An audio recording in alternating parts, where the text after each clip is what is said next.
Welcome to our channel. Today we how to restore Airtable SSO login for Workspace administrators, beginner guide step by step clearly.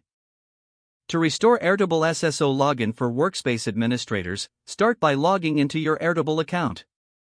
Access your account settings by clicking on your profile icon in the top right corner. From the drop-down menu, select Account. In the Account Settings menu, navigate to the Security tab. Locate the Single Sign-On or SSO section. Check if SSO is currently enabled for your workspace. If SSO is disabled, you will need to click on the option to enable it. Enter the necessary SSO configuration details, such as the identity provider's URL. Ensure that the redirect URI is correctly set to match your identity provider. Save your changes after inputting all necessary configurations. Next, log out of your Airtable account for the changes to take effect. Visit your organization's login page. Enter your email address associated with your Airtable account. You should be redirected to your identity provider's login page. Log in using your credentials for the identity provider.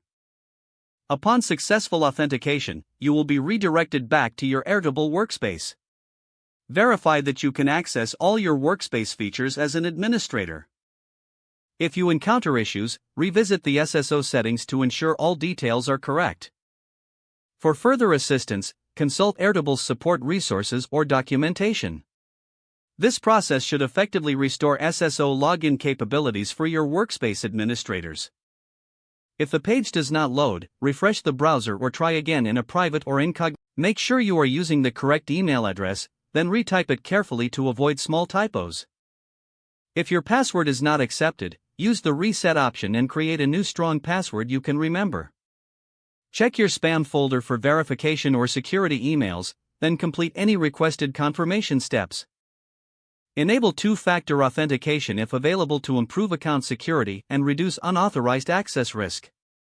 After signing in, review your profile details so your contact information and settings are accurate. If you see an error message, note it down and try again after restarting your device and internet connection.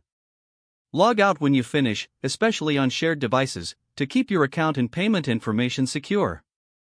If the page does not load, refresh the browser or try again in a private or incognito window.